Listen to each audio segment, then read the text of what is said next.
I am reading from 1 Corinthians chapter 12, verses 4 to 26. There are different kinds of gifts, but the same Spirit. There are different kinds of service, but the same Lord. There are different kinds of working, but the same God works all of them in all men. Now to each one the manifestation of the Spirit is given for the common good. To one there is given through the Spirit the message of wisdom, to another the message of knowledge by means of the same Spirit, to another faith by the same Spirit, to another gifts of healing by that one Spirit, to another miraculous powers, to another prophecy, to another distinguishing between spirits, to another speaking in different kinds of tongues, and to still another the interpretation of tongues. All these are the work of one and the same Spirit, and he gives them to each one just as he determines. The body is a unit, though it is made up of many parts. And though all its parts are many, they form one body. So it is with Christ. For we were all baptized by one Spirit into one body, whether Jews or Greeks, slave or free, and we were all given the one Spirit to drink. Now the body is not made up of one part, but of many. If the foot should say, "Because I am not a hand, I do not belong to the body," it would not for that reason cease to be part of the body. And if the ear should say, "Because I am not an eye, I do not belong to the body," it would not for that reason cease to be part of the body. If the whole body were an eye, where would the sense of hearing be? If the whole body were an ear, where would the sense of smell be? But in fact, God has arranged the parts in the body, every one of them, just as he wanted them to be. If they were all one part, where would the body be? As it is, there are many parts, but one body. The eye cannot say to the hand, "I don't need you," and the head cannot say to the feet, "I don't need you." On the contrary, those parts of the body that seem to be weaker are indispensable, and the parts that we think are less honourable we treat with special honour, and the parts that are unpresentable are treated with special modesty, while our presentable parts need no special treatment. But God has combined the members of the body and has given greater honour to the parts that lacked it, so that there should be no division in the body, but that its parts should have equal concern for each other. If one part suffers, every part suffers with it. If one part is honoured, every part rejoices with it. This is the word of the Lord. Thanks be to God.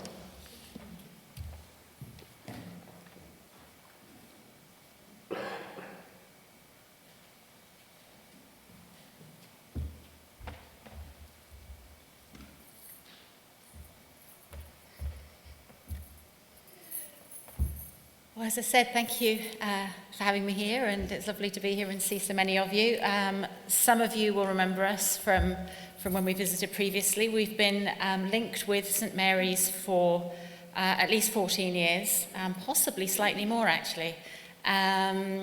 So we've really appreciated the support of the church over so many years, prayers, cards, visits, financial support, putting us up when we come and visit and stay here. So it's always lovely to come back. So yeah, I am here on my own this time. So as I say, we've been there for 14 years, and the boys are currently, Sam has just moved to Ipswich. Sam finished the studies that he was doing in Spain, and we felt that it was best for him to continue here in the UK. So Sam is currently in Ipswich studying a BTEC in Health and Social Care. So he's just started that level 3 course in Ipswich. So he'll be there for the next couple of years. And God has provided him with lodgings, which has been fabulous. A lovely family who've put him up and are feeding him, but he's also helping cook for them as well. So it works quite well. Aaron is 15, and Aaron is in Spain still. He's in his what would be equivalent of GCSE year, and is back at school in our local state school close to our house. So, and Felipe is in Spain. With COVID and PCR tests and the timing of our visit to the UK, it didn't work for Aaron to come with having to go back to school. So in the end, Felipe stayed with Aaron, and I brought Sam in August, and I'm now going around and visiting different churches that support us. So hopefully seeing 13 churches in all. And I'm in my last 2 weeks now of visiting different churches. So that's a little bit about what I've been doing, and that's our dog Beulah. I don't know if any of you got a dog during lockdown. No? Well, talking of God guiding us, God inspired me, I think, to get a dog in February last year. So of course we didn't know lockdown was going to happen, but we got a dog in February. So we got Beulah from a rescue. And then a month later, everything locked down. And the only reason for about a month or so in Spain that we could leave our house was shopping, and you could walk the dog out to the corner and back.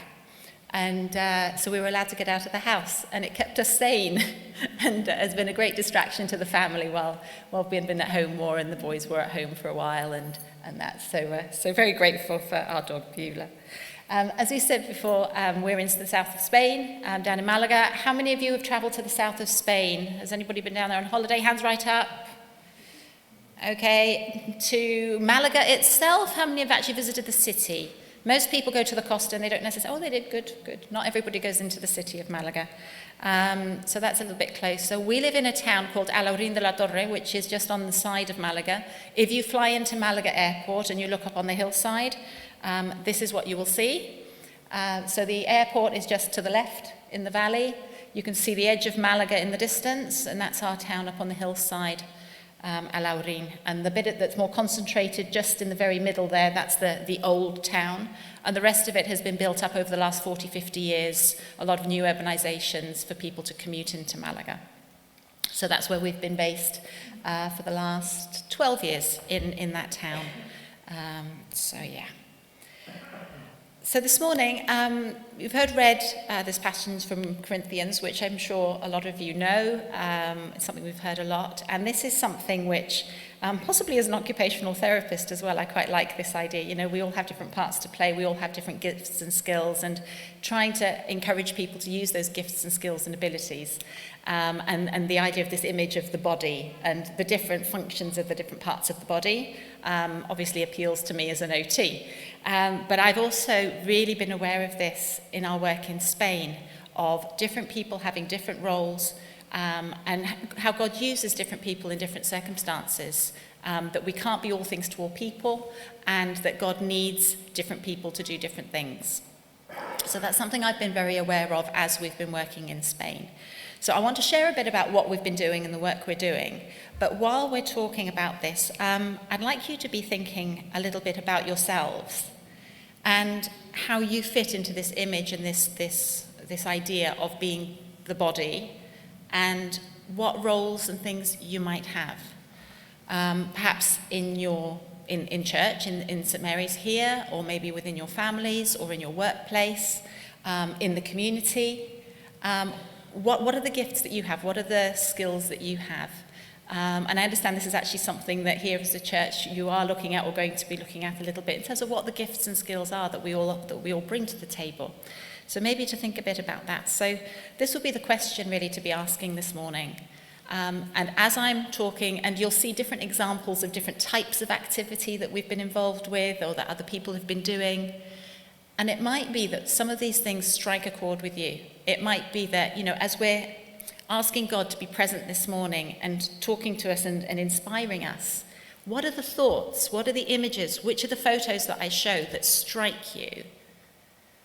And why is that? And is it maybe that God's encouraging us to be involved with a certain thing or use a certain gift in our own lives, in our own situations? So let's just have that as a conscious thing this morning. God, which part of the body do you want me to be in this place where I am? So this is a bit about what we've been doing. We work for the last several years, we've been working with food banks. Now, I understand there's a food bank here in Woking, and you also collect food here, is that right? Does anybody buy things to put in the supermarket baskets for food banks? Yeah, anybody? Any of the young people? Do your families ever? I see you at the back. Do any of you ever put things into the basket for the food banks? Sometimes I've got a hand like that. Yeah, maybe? Okay. Well, we've been working with food banks in Spain, and it's quite a different system in that we're actually having to provide food on a long-term basis for families. The benefit system doesn't cover usually most of the needs of people. There isn't a housing benefit or doesn't cover the housing costs. So the help they need often doesn't, the help that they receive from the government doesn't often cover all of the costs that they have. So a lot of people are dependent on food banks, unfortunately. And in Malaga, we have a central food bank supplier called Banco Sol, which is in Malaga. And they receive food from different projects. So they have European Union funded food that comes from the government. They have the surplus from the supermarkets that also comes to Banco Sol. And then they have the surplus agricultural, like the fruit and veg that is grown in the country, in Andalusia, in that part of Spain. If they can't sell that or they can't export it, the excess also goes to Banco Sol. So from those 3 programs, it goes to Banco Sol, which is this place here. And you can see Felipe there with the van on the right going. And that's what part of his job every week is, to go to Banco Sol and pick up the supply of food that is for his association. Because the different associations that are like the distributors have to be affiliated. There's lots of paperwork and administration involved. But then you receive food from Banco Sol, and you can then distribute it to your clients that come to your association.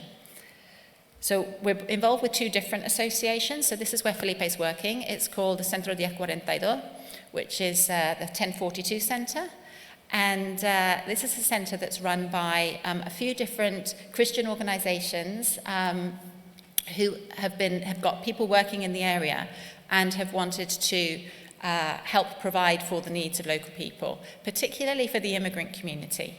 They work in an area where there is a very high level of immigration from different countries: Sub-Saharan Africa, North Africa, Eastern Europe, South America, Central America. The majority of clients they have are from the north of Africa. Can anybody, I'm looking at the back by the radiator again, anybody know any countries in North Africa? North Africa, anybody? Anyone else? Morocco? Algeria? Libya? Tunisia, Egypt, those countries across the top. Well, the majority of people from that area that come to Malaga are from Morocco. There's an awful lot of Moroccans. So the majority of the clients they have at this food bank do come from Morocco. But then they are from different countries as well. And so what they do is Felipe and some colleagues go and they pick up the food from Banco Sol. They bring it to 1042. They sort out the food. They plan how much food is going to go to each person on their list. And they have 180, 190 families at the moment who are receiving food on a regular basis from there. So they have to work out how many people there are going to be that day, and then how much food each person will get. And then they distribute the food to the people. One of those photos is from before COVID, where people could come inside and then pick up the food, and the admin and everything was done inside. Since COVID, it's all moved out onto, thankfully they've got a pedestrian area just outside, so they can give the food out onto the street where people are waiting there to come and collect their food. They've also got at the 1042 a project that they're working with the women to help these women earn a little bit of money and to use the gifts and the skills that they have. Some of them are very creative, very artistic, to use those skills to be able to earn a little bit of money. So a friend of mine called Tori is working with these women, and she's really wanting some more volunteers to help her do this. So do be praying that this cooperative gets some more volunteers on board to help them with working with the women to do this. These were like ornaments they did. They've done different sorts of handicrafts. They've made shawls and like jacket sorts of things. Those things are then being sent to America, to the States, where they've got a few outlets that are selling them, and then some of that money then comes to the women, and they're making a little bit of extra money through that. So do pray for that, because it's not only just about them earning a living, it's also about the conversations they have. Because I don't know if any of you, when you're working shoulder to shoulder with somebody, or even like if you're washing up with somebody else and you're doing an active task next to somebody, you have conversations, don't you, about whatever it is, whether it's, I don't know, the football, the weather, the cats that are messing up the garden or whatever, but you have conversations. And that's what happens here as well. You have conversations, you get to know each other. And then as you get to know people and build trust with them, the conversations maybe get a bit more profound, they get a bit deeper. You talk about challenges in life, you might talk about struggles in the family, struggles with, if it's with young people, struggles with parents, or parents struggles with kids. And those are the sorts of conversations that happen around the table when these people are working, when these women are working. And even with the men, while they're sorting out the fruit and then moving fruit and veg around, they start having these conversations. And that's where Felipe is very key, having these conversations with people. And that sometimes leads to going and having coffee. And then you might meet them separately, and you'll have a 3-hour coffee, as Becca would say, because in Spain, coffee isn't I've just got this little bit of time, which sometimes it is, but these things can be more long and drawn out, because sometimes you get into a conversation, and actually it's nice to have the time to be able to take it deeper and take it further. So sometimes our coffees do go on a little bit in Spain. So that's the 1042 in Malaga, where Felipe is working, and I've been working in our town, which is Alaurín de la Torre, in a food bank there. So I've been there for the last 9 years. And we now have 2 premises. So top left is the office and a multi-use space, and the right-hand side is where we now have our clothes bank and our food distribution. And again, giving food on a regular basis to the local people. And there it is mostly Spaniards that we have. Our town is a very Spanish town, and a lot of the people there, it's because of the unemployment, they're just not able to find work. And so we're giving food to these families on a regular, at least a fortnightly basis, month after month, sometimes year after year, for some of these families. So we have a lot of volunteers. A lot of the volunteers aren't actually Christians, but we work shoulder to shoulder, and again, intentionally having conversations with people and building relationship and building trust. And we've got an amazing team of volunteers. And in the last 9 years, I was actually asked to go and join the ABC specifically to start the Clothes Bank. So I started that, and we built up a team of volunteers over the years. And it's morphed from one thing to another. There's different seasons for different things. So I don't know, how many of you like charity shops? Hands up. Oh, we have some men. We have a few men? Yeah, men who like charity shops. Oh, yes, I wasn't expecting that. That's fabulous. Okay. Well, do you know, in Spain, nobody would admit to going to a charity shop, because having second-hand clothes, there's a stigma attached to that. Here, we're quite proud of it. I got a Calvin Klein shirt for £1 the other day. I was very pleased with that. But, you wouldn't really say that necessarily in Spain. You don't really get charity shops. There are a few, but there's not very many, and it's not typical. And you certainly wouldn't boast about what you got in the charity shop. But we actually, me being English and working with these volunteers, saw the possibility of helping other people in the town to know about what we do in the food bank by being a place that people from the community could come in, building relationships with people, getting to know other local people, and providing a nicer shopping experience for people, rather than just having a clothes bank, which is just like that top left-hand picture, but to have a nicer shopping experience, a bit more shop-like. So we established that over a few years, bottom left, and we're able to expand it. But a couple of years ago, the decision was made to move the clothes bank up to where the food is, which was the other picture that you saw here, so the top right. So it became a smaller space. Top right. And so now it's over to the right there. So it's gone back to being a bit more of a clothes bank. And it is partly, cultures are difficult to shift. Ideas are difficult to shift. And I think the feeling was that they wanted to have the clothes together with the food. So it changed the dynamic again. It's very practical for a lot of people, for the clients to pop into both of them at the same time. But it's changed the feeling of it. Now, I'd been involved with administration at the same time, working in the office, and I felt that when the clothes shifted, I decided to stay in the office and work on the administration at the other premises. So the volunteers all went up, and they've been carrying on with the clothes bank, and it's fantastic. They're still giving a lot of clothes away for free. Our clients get a free quantity of clothes every month. So the clients get free clothes. They're still selling a little bit to the public if the public pop in. But I've stayed in the office, so I'm working with the admin in the office. As I say, with all these different projects, programs of food, there's a lot of paperwork and admin.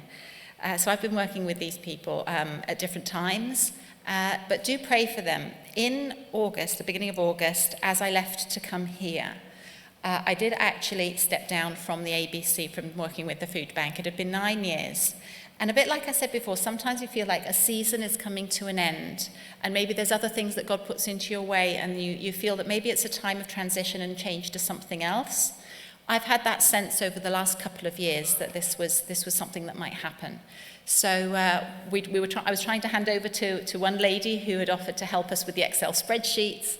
Unfortunately, for family reasons, she wasn't able to continue. And when I left, there wasn't actually anybody in place to help to take over from what I was doing. So do please pray that they might have found in the last couple of months somebody, I'm not sure, but do please pray that they have the right administrative help. Those people here with administrative skills, you're phenomenal. Often it's the people in the admin in the office that keep the cogs turning, and don't often get the appreciation maybe that the people at the front get. So hats off to all of you who are people who work in admin and behind the scenes, and maybe even IT and things like that. And those who like Excel spreadsheet, who likes an Excel spreadsheet? Yeah, any young people know about Excel at the back? Yeah? Oh, somebody knows about Excel. Brilliant, fabulous. Keep up those skills with Excel. It's very, very useful. So yeah, I do pray for Miguel and Viviana. So up on the screen, on the top right-hand side, Miguel in the middle. He's from town, from forever, as they say. And he's not a believer, but we've had various conversations. And Viviana, who is also helping out with the admin, if you could pray for them. Pray for them with the dynamics in the team and with the people they're working with, for the work that they do, and for good conversations as well. And I'm sure Viviana will be carrying on conversations as well with Miguel. So just pray that God will use that God will use those conversations, that Miguel will see, that God wants to be involved in his life personally, and that he will look to investigate a bit more about our faith and who God is. And then very briefly, our church that we're involved with, a couple of blocks down the road from where we live. It's a bilingual church. There's people from various different countries. There's a lot of people from the United States. There's groups of people working in mission in that area, not working with Spanish people, but working to support people working in other parts of the world.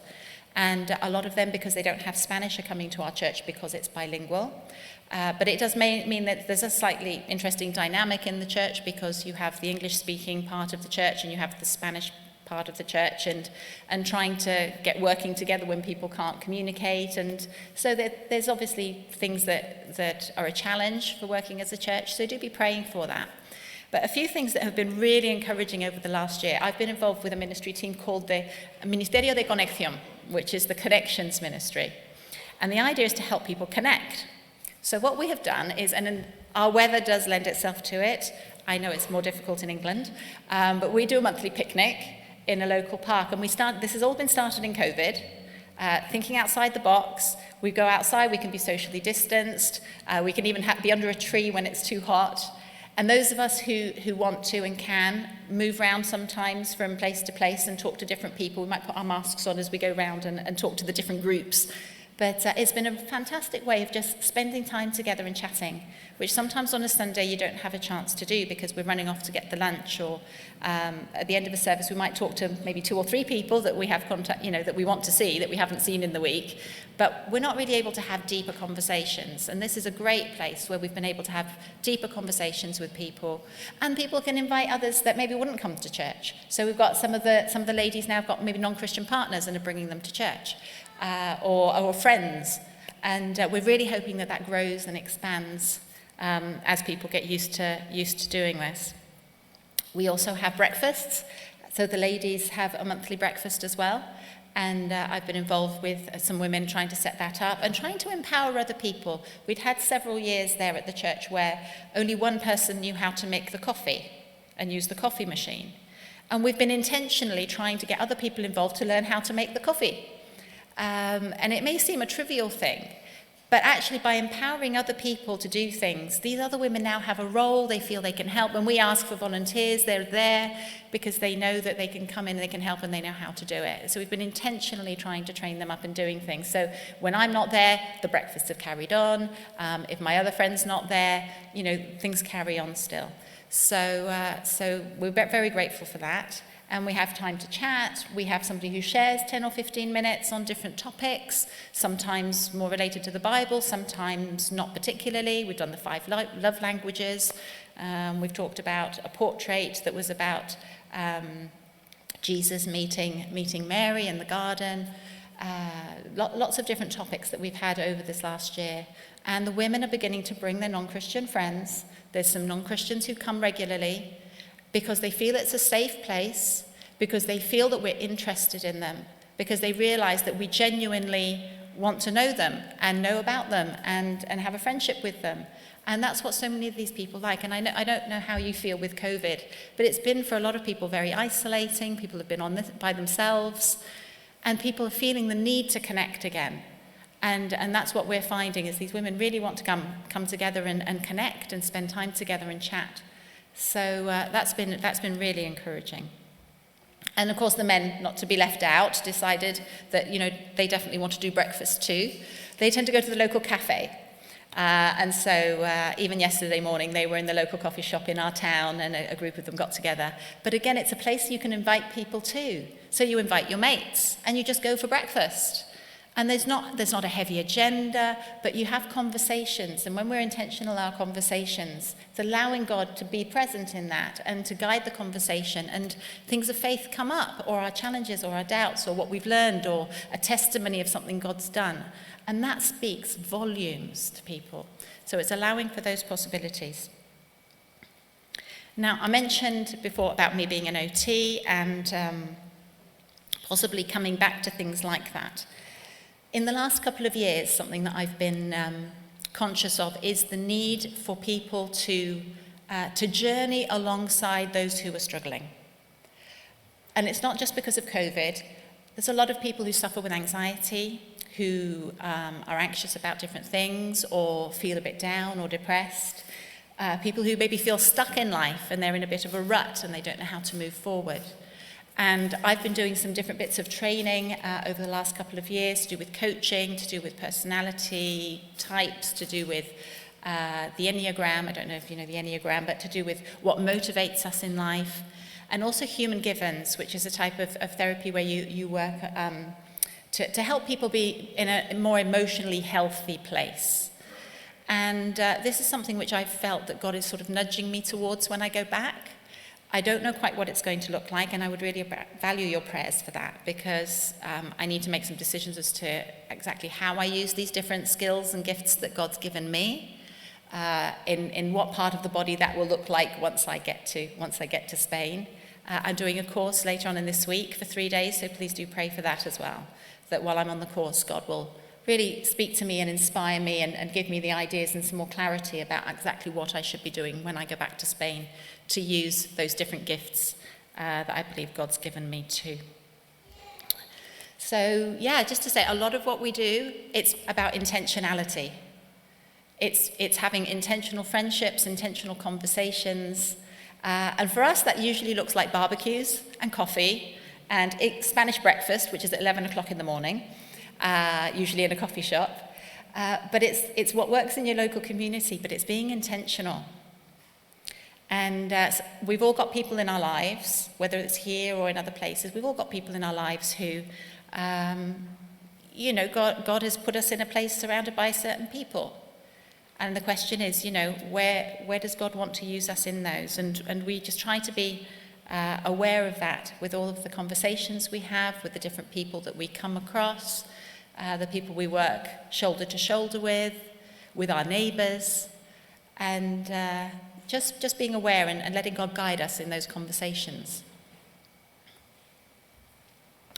So we value your prayers for what we're doing in Spain. We appreciate that. If it wasn't for the support of churches like yourselves, we wouldn't be there. We wouldn't be able to do what we do. So we do really appreciate that, and know that we all have a part in what is the wider mission that God has for this world, we are the hands and feet of Jesus, aren't we, in our communities? He's not physically here. The Holy Spirit works to convict and to work in people's hearts and minds. But God needs us. And God needs every single one of you. Without doubt, every single one of you. God needs you. And we come back to this question, don't we, of with the body, and maybe think for a minute. Think of a physical body. The Bible reading, it's talking about the head and the eyes to see the details, the nose to smell. The people who are more intuitive, who maybe in Spanish you can say huele algo. It's like you get a sense of something. It's that sense of smelling something. The people who are very practical, and people who are good at DIY. Maybe the heart. Some of you will be the people who are the caring ones, who are very sensitive to the emotional needs of other people. For some of us, it's something we learn. I've had to learn that more. It's not so natural for me. We have our natural abilities, all of us. So can we just spend a couple of minutes just in silence, and maybe close your eyes if that helps you. Have a think about this question. Which bit of the body are you? What are the gifts and skills that God's given you? But he doesn't give them to you just for yourself. He wants us to reach out to others with intentionality and to be part of a body because we need each other. Who are the people God's put around you? What are the activities? What are the different places here in church where you could be involved and use those gifts? Let's just have a minute of silence to reflect and just ask God to reveal to you what he wants to say this morning.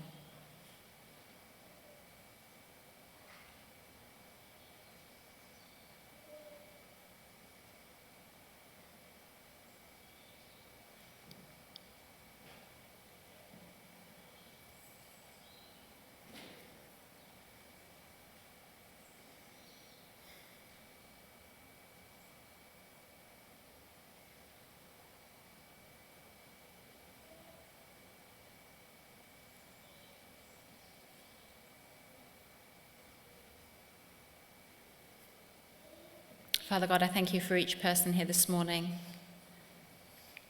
for their uniqueness, for the way that you have molded them through all their experiences of life till now, to be the person they are today. Father, I thank you that each person here has gifts and has abilities and skills, Lord, that you could use. Holy Spirit, prompt each of us to know where we should be spending our energies, where we should be focusing those gifts, and how we can bless other people through those. Thank you for this church. Thank you for St. Mary's and all that they do here to support each other, and also in terms of reaching the community here in Woking. For all those who are working in other places and have opportunities to reach out to those they work with in other areas. For those who've gone out from here to other parts of the world maybe as well. But Father, thank you, we all have a part to play and we need each other. So we just pray that you guide each of us in these days and weeks. Help us to maybe take that time aside to reflect and to ask you this question. And Lord, will you guide us by your Spirit so that as a body we can be effective to do your work in this place and beyond. Because we ask in Jesus' name. Amen.